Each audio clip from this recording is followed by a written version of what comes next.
Hey guys, thanks for stopping by. This is Chuck, Outside Screwball, and tonight we have episode 6 of Tuesday's TiTs, and won't be any machining tonight.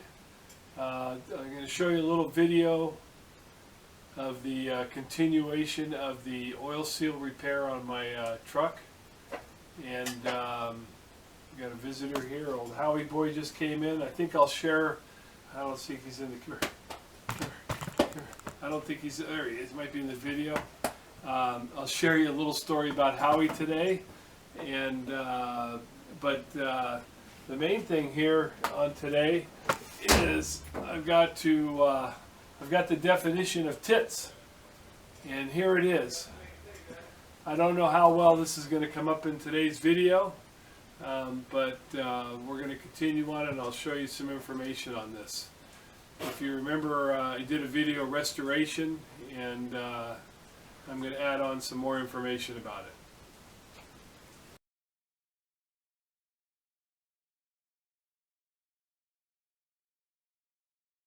Well, you just saw a photograph of Howie in my chair.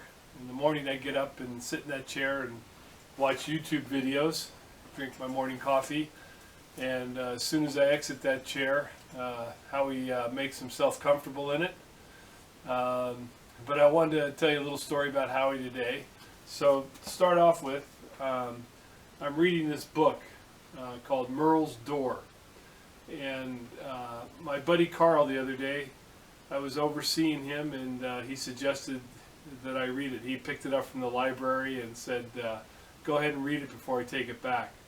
Merle's Door is about lessons from a free-thinking dog. Well, it's interesting. I'm about halfway through the book, and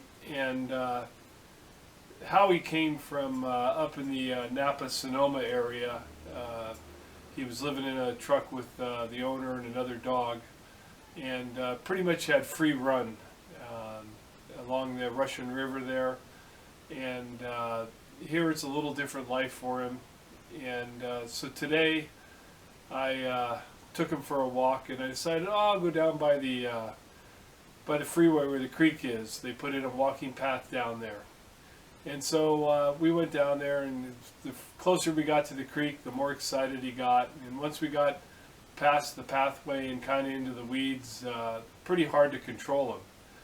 So I said, oh well, heck, I'll just let him off the leash. We're kind of like a little pasture here, and let him run. And took off the leash, and he ran right to the edge of a 60-foot embankment and went right off the edge of the embankment down to the creek. I about had a heart attack. I walked over to the edge, peered over the edge, see him tumble into the creek, and was quite amazed at how far the drop was. And here's a photo.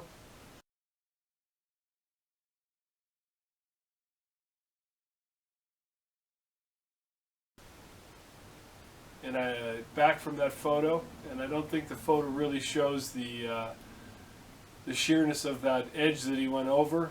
And of course I called him to come back to me, and he tried running up the vertical face and flipped right over onto his back. So I walked downstream about 30 yards and called him, and he managed to find some vertical face to run up. Came up a happy muddy dog and was in his environment. And interesting enough, it's very similar to the readings of this book. This was a book that was written by this fellow Ted Karasote, and how free his dog was back, I think it's in Utah, wherever they were, Wyoming. And reading this book has taught me a lot of the characteristics of Howie's freedom that he had prior to us, and how he's learning to cope with being more of a domestic dog. He's fit into the family well, and we really enjoy him. Okay, so let's move on, and we'll talk about my truck repair real quick, and then we'll get on to the review of what is really TiTs. Okay, be right back. Well, this is just a follow-up to show you the transfer cases out of the truck, and that the little fixtures that I made to go to the top of the trans jack worked very well. Supported it just fantastic, and as you can see, I didn't even have to put any shims underneath it. It's just hanging there up on the brackets, and it worked really well. So next will be to pull it off the top of the trans jack and then get this set up underneath the transmission and get the transmission out of there. Okay, well, it's been a week since the last update on this, and the last update, as you know, I was just pulling the transfer case out, making the brackets, and I showed you the video of the transfer case out of the truck, and the transmission came out today. And a week has gone by. Family life here has been a little bit intense. Haven't been able to spend much time working on it, and got to be honest, some of these upper bolts to get to were quite a fight. So here we are under the truck, and there's the rear main seal that'll have to come out. I started pulling it out and had to quit earlier. My son, whose birthday was on Valentine's, my special needs son, is in the hospital again, so running back and forth to make sure everything's going okay. He's doing well, and it's just another little lung infection we're dealing with. But anyway, so transmission's out. I don't know if that's the easy side of it or the hard side of it. These upper bolts, mounting bolts up there that have brackets that bolt to them and things, are going to be a very interesting reinstall. Going to give it a fight. One of the interesting things, and if I can find it, there it is on the floor. My 3/8 universal. I've had this for 30 or 40 years. Well, it's as limp as my, I can't say that, but it's as limp as it, an old guy like me. So, I tell you, it was a fight. That damn thing wouldn't stay stiff enough to get up on a bolt, and reaching up there with almost 30 inches of extension, it was a fight, but I managed to get it done. So the battle still continues, and I've won a couple of wars, and we will see. So that's it for the truck update, and maybe by next week we'll see this transmission back up in the hole. We'll see how it goes. Okay, so let's talk about what's really tits in this world. Well, at least in my shop. I'm going to show you some photos from back at my Tool Time 44 restoration. Excuse me. This was a 3-axis unit off a Hammond grinder that I had purchased, and here you'll see the photos of how rusty it was in my restoration of it, and we'll bring you right back after that.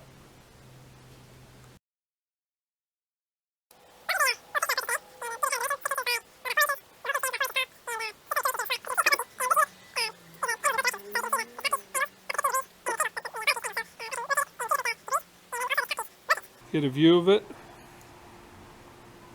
All in all, it turned out well, cleaned up well. Just fortunate that everything did come apart without a major fight. So it was okay. Well, as I've mentioned in many of my videos, I'm a very lucky fella. I have a very good friend. His name is Jesus Rios, also known as Jess or Chui Rios, and he's a retired tool maker. And back in the day, he actually used a similar device as this when he was working in the trade. excuse my throat here. I've been sick, as everybody in my family is sick, and it's been a rough week. But Chui said, let me dress this puppy up. He calls it going squirrel on it, and squirrel he did. I'm very fortunate, and he I'll give you kind of a roundabout view of here, and hopefully you can see it. We changed out the I guess they're filster head screws, excuse me, to socket head button heads. Same thing on the degree wheel there. But Chewy went through this and painted it, and we put in new oh man, I'm dying here, guys. Sorry about that. You can see he dressed it all up. He did a fantastic job. Took it all apart, rebuffed all of the units. If you recall the chrome here where it's wore off, he buffed that and cleaned all that up too. Took the scale off, cleaned the scale up. Fantastic job. Just a fantastic job. And I couldn't thank him enough. He said he had roughly about 15 hours in it, which is quite extensive in my book. But I want to thank Chewy, and very impressed. And hopefully this tool, I don't know, might have to be just be a trophy and be on the shelf now. I don't know. But anyway, again, thank you, Chewy, and I hope you guys enjoyed seeing this tool. It is really a nice, unique piece. All right, well, if I can live long enough, that will be the end of tonight's Tuesday's Tits, or today's Tuesday's Tits. I want to thank everybody for stopping by and viewing. Hopefully you don't catch what I got right now, and we'll see you next week. Thanks for all the subscriptions, all the comments, all the views. I really, really do appreciate it. All right, guys, signing off, and take care. Well, should we have a joke? Let's finish tonight with a joke, if I can make it through the breathing. Hang on, I'm gonna blow my nose, and I'll be right back.